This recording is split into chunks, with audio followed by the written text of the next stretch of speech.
தமிழ் தொலைக்காட்சி நேயர்கள் அனைவருக்கும் அன்பான வணக்கம். எத்திக்கும் தித்திக்கும் முருகா நிகழ்ச்சியில் நம்ம திருத்தங்கல்ல பழனியாண்டவர் கோவிலை நம்ம பார்க்க ஆரம்பிச்சிருக்கோம். இன்னும் பழனியாண்டவர் கோவில் எப்படி கட்டப்பட்டதுன்னு பார்க்கல, யாரால் கட்டப்பட்டதுன்னு அந்த ஆறுமுகம் என்கிற ஆறுமுகத் தம்பிரான் பற்றி நம்ம பார்க்குறோம். இவற்றை என்ன சிறப்புனா, காவடி எடுத்து செல்லுதல் இவருடைய சிறப்பு. இவருடைய காவடி அந்த அளவுக்கு அந்த காலத்தில் 18ஆம் நூற்றாண்டில் புகழ் பெற்றது.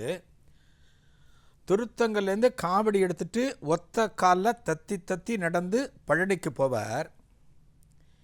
காலையில் 6 மணிக்கு காவடிக்கு பூஜெல்லாம் போட்டு காவடி சுமந்து கொண்டு திருத்தங்கல் நகர வீதிகளை, ஊர் வீதிகளை வலம் வருவார். வலம் வந்து 8 மணிக்கு நடக்க ஆரம்பிப்பார் பழனிக்கு. அப்படி நடக்க ஆரம்பிக்கிறப்ப திருத்தங்கல் ஊர் எல்லை வரைக்கும் அங்கே இருக்கக்கூடிய முருகனடியார்கள் அத்தனை பேருமே வாத்தியங்களோடு இதர பிற கோஷங்களோடு மத்தனங்களோடு வந்து இவரை வழியனுப்பி வைப்பாங்க. ஒற்றை காவடி. இந்த ஒற்றை காவடியோட சிறப்பை என்னன்னு பார்க்க போகிறீங்க. இப்போ ஒற்றை காவடி எடுத்துகிட்டு போவார். இவர் 8 மணிக்கு நடக்க ஆரம்பிப்பார். பழனிக்கு போகணும். திருத்தங்கல்ங்கிறது விருதுநகர் மாவட்டம். மதுரை இருக்குது, திண்டுக்கல் இருக்குது, அப்புறம் பழனி. நீங்கள் ஒரு பஸ்ஸில் போனாலே நிச்சயம் ஒரு குறைஞ்சது ஒரு 3 மணி நேரம் 4 மணி நேரம் ஆகும்னு நினைக்கிறேன், திருத்தங்கல்லேருந்து பழனிக்கு.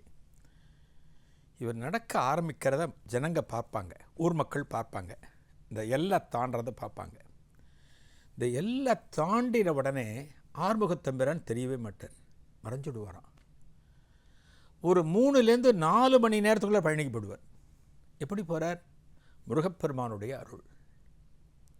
முருகப்பெருமானுடைய அருளினால் ஒரு 12 மணிக்குள்ளே பழனிக்கு போயிடுவாராம். பழனியில் தைப்பூசத்தில் அங்கே இருக்கக்கூடிய அர்ச்சகர் இவருடைய காவடிக்காக காத்திருப்பார். ஏன்னா இவருடைய காவடிக்கு பூஜை பண்ணணும், காத்திருப்பாராம். இந்த காவடிக்கு பூஜை போட்டு எல்லாம் அங்கே முடிப்பாராம். முடித்த பிறகு அடுத்த நாள் அங்கிருந்து புறப்பட்டு வருவார். எங்கே? பழனியில் இருந்து திருத்தங்கலுக்கு. அப்படி வருகிற போது பார்த்திங்கன்னா 3 நாள் ஆகுமா நடந்து வரத்துக்கு. 3 நாளில் நடந்து போக வேண்டிய தொலைவை முருகப்பெருமான் அருளோட 3 மணி நேரத்தில் கடந்து போவார் ஆறுமுகத் தம்பிரான். இவர் காவடி பழனிக்கு போயாச்சு அப்படின்னாலே எல்லோரும் காத்திருப்பார்களாம். ஆறுமுகத் தம்பிரான் காவடி வரப்போகிறதுன்னு காத்திருப்பாங்களாம். இந்த காவடி எடுத்துகிட்டு போகிறப்ப ஒட்டன் சத்திரம் வழியாக போகணும். ஒட்டன் சத்திரத்தில் நல்காசியாறுன்னு ஒரு ஆறு உண்டாம். இந்த தைப்பூச காலத்தில் அந்த ஆற்றில் வெள்ளமானது பெருக்கெடுத்து ஓடுமா, வெள்ளம் நிறைய ஓடுமா. இந்த காவடி சுமந்து செல்கிற அன்பர்கள் அந்த ஆற்று வெள்ளத்தை கடக்க முடியாமல் கரையிலேயே காத்திருப்பார்கள். பல்லாயிரக்கணக்கான அன்பர்கள் ஏன் காத்திருப்பாங்க தெரியுமா? இன்னும் கொஞ்ச நேரத்தில் ஆறுமுகத் தம்பிரான் வருவார், இந்த ஆற்றை கடப்பதற்கு நமக்கு உதவுவார்னு காத்திருப்பார்களாம். ஆறுமுகத் தம்பிரான் வந்தவுடனே, திருத்தங்கல்லேருந்து ஒட்டன் சத்திரம் வந்தவுடனே அவர் என்ன பண்ணுவாராம், அந்த விபூதி எடுத்து ஆற்று நீரில் போட்டுட்டு தன் கையில் இருக்கிற ஒரு கோல் பிரம்பினால் அந்த ஜலத்தை இப்படி தள்ளுவாராம். வெள்ளம் பெருக்கெடுத்து ஓடுகிறதல்லவா, அந்த ஆற்று நீரை அப்படி தள்ளின உடனே ஆறு 2ஆக பிளந்து இவர்களுக்கு வழி விடுமா. இவர் முதல்ல இறங்குவாராம். யோசிச்சு கற்பனை பண்ணி பாருங்களேன். ஒரு ஆறு பெருக்கெடுத்து ஓடுகிறது, விபூதியை போட்டு ஒரு கோல் ஒரு குச்சியை வச்ச உடனே ஆறு அப்படியே 2 பக்கம் விலகிடுமா, கீழே மண் இருக்கும். இதில் நடந்து போவாங்களாம். முதல்ல ஆறுமுகத் தம்பிரான் செல்ல, பின்னால் அத்துணை பக்தர்களுக்கும், அத்தனை காவடி சுமந்திருக்கிற பக்தர்களும் பழனி முருகப்பெருமானுக்கு அரோகரா சொல்லி இவரோட போவாங்களாம். இவருக்காகவே காத்திருப்பாங்களாம். இந்த ஆறுமுகத் தம்பிரான் வாழ்க்கை பார்த்திங்கன்னா, இந்த சொன்ன பார்த்திங்களா, பல கிராமங்களில் போய் பொருள் வாங்கி வருவார் அப்படின்னு சொன்ன பார்த்திங்களா. ஒரு முறை ஒரு ஜமீன்தார், அதுபோல் இருக்கிற ஒரு ஜமீன்தார்கிட்ட போய் பொருள் கேட்கிறார், தைப்பூசத்துக்கு கேட்கிறார். அப்படி கேட்கிற போது அந்த ஜமீன்தார் சொல்கிறாராம், வாசலில் நிற்கிறார் இல்லையா, வாசலில் நின்றுட்டுருக்கார் ஆறுமுகத் தம்பிரான். பொருள் வேணும், தைப்பூசத்துக்கு பழனிக்கு போக போகிறேன், உங்களோட காணிக்கை எதான்றதோ கொடுங்க அப்படின்னு கேட்ட உடனே அந்த ஜமீன்தார் உள்ளேருந்து அவரை பார்த்துட்டு தன்னோட வீட்டு மெய்க்காவல் கிட்ட சொல்கிறார், யாரே அந்த பரதேசி அவனை அனுப்பிச்சு முதல்ல, அவனை வெளியே அனுப்ப முதல்ல அப்படின்னாரான். தானம் கொடுக்கல, ஏனோ வெறுப்பு. அந்த அவர் சொன்ன உடனே ஆறுமுகத்தம்பிரான் அங்கேருந்து கிளம்பிட்டார். அவர் எந்த வித ரியாக்ஷனும் காமிக்கலை, அங்கேருந்து கிளம்பி போயிட்டார். அவர் போன கொஞ்ச நேரத்தில் இந்த ஜமீன்தாருக்கு கை கால்களில் உணர்வு இழந்து போயாச்சு. இப்போ உணர்ச்சி நமக்கு இல்லைன்னு வச்சுக்கோங்க, கை காலில் இப்படிலாம் பண்ணுறோம், உணர்ச்சியே இல்லைன்னா என்ன அப்படியே ஜடம் மாதிரி ஆகிடுவோம். கை கால்களில் உணர்வு இல்லாமல் ஜடமான பின்னால் அப்போ தான் ஜமீன்தாருக்கு தெரிகிறதான். அதை தவிர அவரது இஷ்ட தெய்வமான புவனேஸ்வரியம்மன் அவருக்கு ஒரு குறிப்பு கொடுக்குறாளாம் ஜமீன்தாருக்கு. என்ன காரணத்தினால உனக்கு கை கால் போச்சுன்னா, அந்த தானம் கேட்டு வந்த முருக பக்தனை நீ எதுவும் இல்லைன்னு சொல்லி விரட்டி அணிச்ச காரணத்தினாலன்னு சொன்ன உடனே தனது தவறை அப்போதுதான் உணர்கிறாராம். அந்த ஆறுமுகத்தம்பிரான் இருக்கிற இடத்துக்கு தானே போய் அவற்றை மன்னிப்பு கேட்கணும்னு ஜமீன்தார் நினைக்கிறார். ஆனால் அவருக்கு தான் கை கால் வரலையே, உணர்ச்சி இல்லையே. உடனே இவருக்கு தகவல் அனுப்பிச்சு ஆறுமுகத்தம்பிரானை இந்த இடத்திற்கு வரவழைச்சு அவரிடம் மன்னிப்பு கேட்கிறார்.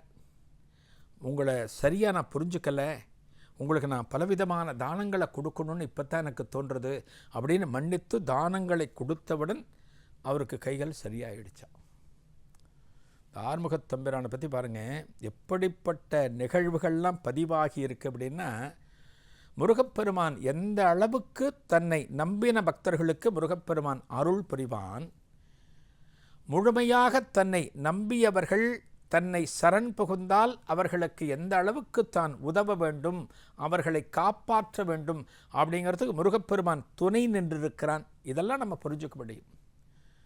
அந்த அளவுக்கு முருகப்பெருமான் மேலே பக்தியோடு இருந்தவர். இதில் இன்னொரு விஷயம், இந்த 6 சொன்ன பார்த்தீங்களா ஒட்டன் சத்திரம், இவரை பிடிக்காத ஆறுமுகத்தம்பிரான் பிடிக்காத ஒரு சிலர் எல்லா ஊர்லேயும் இருப்பாங்க. ஒரு நல்ல காரியம் ஒருத்தர் செய்கிறாரு, ஒருத்தர் நல்லா வாழ்ந்துட்டுருக்கார், நேர்மையாக வாழ்ந்துட்டுருக்காருன்னா அவர் எல்லாருக்குமே பிடிக்காது. அப்போ என்ன நினைப்பாங்க, ஒரு நேர்மையாக இருக்கிறவனை மற்றவர்களுக்கு பிடிக்காமல் செய்யணுன்னா ஏதான ஒரு தவறான வழியில் போனால் தான் அதை சாதிக்க முடியும். இது நிறைய நம்ம மகான்கள் வாழ்க்கையில் பார்த்துருக்கோம். என்ன பண்ணாங்களா, இந்த ஒட்டன் சித்திரத்தில் அவர் பிடிக்காத சில பேர், அவர் காவடி எடுத்துகிட்டு போகிறார் பார்த்தீங்களா, அந்த காவடியில் பாத்திரம் இருக்கும், பால் வைக்கிறதுக்கு பன்னீர் வைக்கிறதுக்கெல்லாம் பாத்திரம் இருக்கும். அந்த பாத்திரத்தில் அவருக்கு தெரியாமலே, யாருக்கு தெரியாமலே, ஆறுமுகத்தம்பிரானுக்கு தெரியாமலேயே அசைவம் மீன் குழம்பு இருக்குது பார்த்தீங்களா, அதை ஊற்றிட்டாங்களாம். எங்கேயான ஒரு முருகப்பெருமானுக்கு காவடி எடுத்துகிட்டு போகிற போது அந்த காவடி சொம்பில் ஒரு மீன் குழம்பு எடுத்துகிட்டு போக முடியுமா? எந்த அளவுக்கு அந்த கல்நெஞ்சக்காரர்கள், அந்த துஷ்டர்கள் பாருங்கள், அதை வச்சுட்டாங்க. இவருக்கு போயிட்டுருக்கார், ஆறுமுகம் போயிட்டுருக்கார், அந்த ஆற்றில் இறங்கி கடந்து போகணும். அந்த ஆற்றில் இறங்கி கடக்கிற போது இந்த மீன் குழம்பு சொன்ன பார்த்தீங்களா, அதில் இருக்கிற மீன்கள் உயிர் பெற்று அப்படியே துள்ளி குதித்து அந்த தண்ணியில் விழறதான். முருகப்பெருமான் எப்படி ஆறுமுகத்தம்பிரானை காப்பாற்றுகிறார் அப்படின்னா, இப்படி ஒரு சம்பவம் நடந்ததே அவருக்கு தெரியாமல் வச்சிருந்து, அதே சமயத்தில் ஆறுமுகத்தம்பிரானுக்கு எந்த ஒரு கெட்ட பெயரையும் ஏற்படுத்தாமல் முருகப்பெருமான் அவரை காப்பாற்றுகிறார் அப்படிங்கிறதுக்கு உதாரணமாக இந்த சம்பவத்தை சொல்வார்கள். இவர் வாழ்ந்த வீடு திருத்தங்கல்ல, இவர் வாழ்ந்த வீடு இருக்குது, அந்த வீட்டுக்கு பேர் காவடி கூடம்னு பேர். அன்றைக்கும் அதே பேர், இன்றைக்கும் அதே பேர். இந்த தெருவுக்கு பேர் என்ன தெரியுமா, இவர் வாழ்ந்த தெருவுக்கு பேர் காவடி கூடத்தெரு அப்படின்னு பேர். இவர் பழனிக்கு சுமந்து சென்ற அந்த காவடியை இன்றைக்கும் இவரது காவடி கூடம் இல்லத்தில் நம்ம தரிசனம் பண்ணலாம். இவர் பயன்படுத்தின பாதரட்சை உட்பட, அதாவது பாதணிகள், செருப்புன்னு சொல்லுவோம் இல்லையா, பாதரட்சை உள்ளிட்ட பல பொருட்களை இன்றைக்கும் இந்த காவடி கூடம் இல்லத்தில் நம்ம தரிசனம் பண்ணலாம்.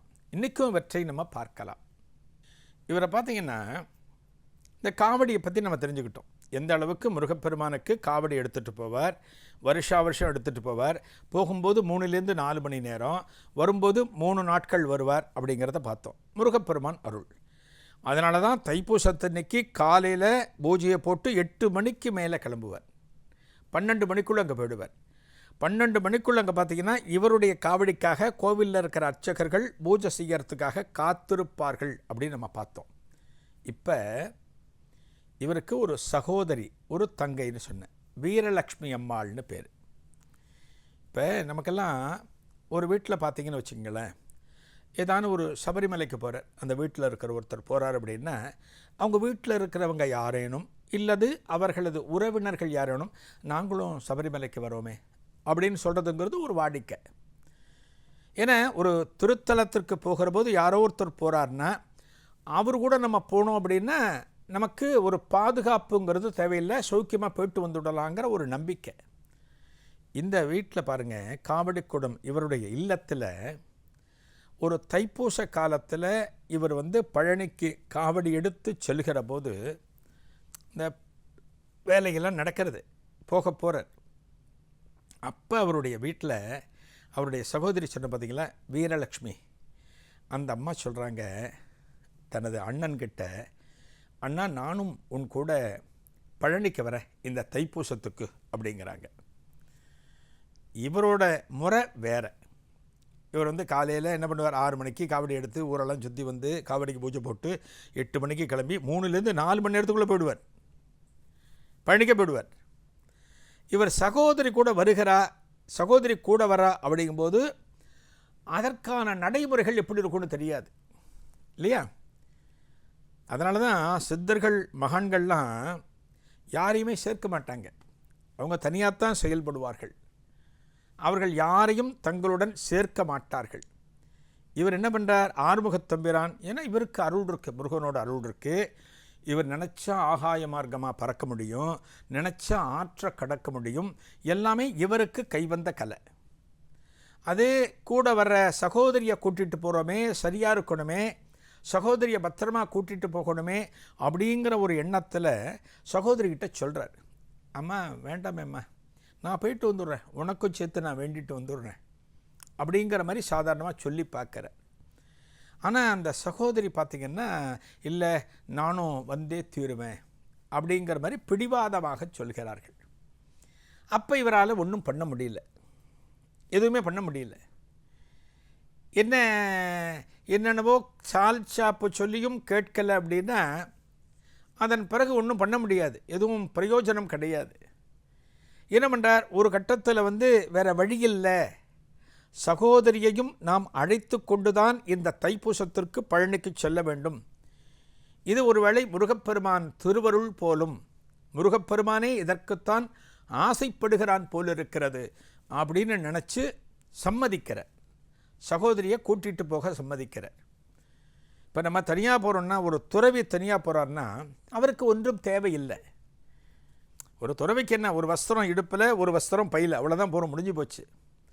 ஒரு பெண்ணை கூட்டிகிட்டு போகிறோம் அப்படின்னா அதற்கானது அப்படி கிடையாது, அதற்கு நிறைய தேவைப்படும், இன்னென்ன பொருட்கள் எடுத்துக்கணும், இன்னென்ன துணிமணிகள் எடுத்துக்கணும், அதற்கு சில நெறிமுறைகள் நடைமுறைகள்லாம் நிறைய இருக்குது. ஸோ எல்லாத்தையும் எடுத்துக்கிட்டு தயார் பண்ணிட்டு காவடியோட சகோதரியை அழைத்து கொண்டு திருத்தங்களில் இருந்து பழனிக்கு புறப்படுகிறார். எப்போவுமே 3லேருந்து 4 மணி நேரத்துக்குள்ளே போயிடுவார் தனியாக போகும்போது. ஆனால் சகோதரியோடு செல்கிற போது அது சரியாக இடம் கொடுக்கவில்லை, அது இடம் கொடுக்கலை. சகோதரியோடு செல்கிற போது சரியான நேரத்தில், திட்டமிடப்பட்ட நேரத்தில் பழனியை இவரால் அடைய முடியல, பழனிக்கு போக முடியல. பழனிக்கு போக முடியல, தாமதமாகி கொண்டிருக்கிறங்கிறது தெரிஞ்சாலுமே தவிக்கிறார் ஆறுமுகத்தம்பிரான். இதனுடைய தொடர்ச்சியை நாளைய எத்திக்கும் தித்திக்கும் முருகா நிகழ்ச்சியில் காணலாம். நன்றி, வணக்கம்.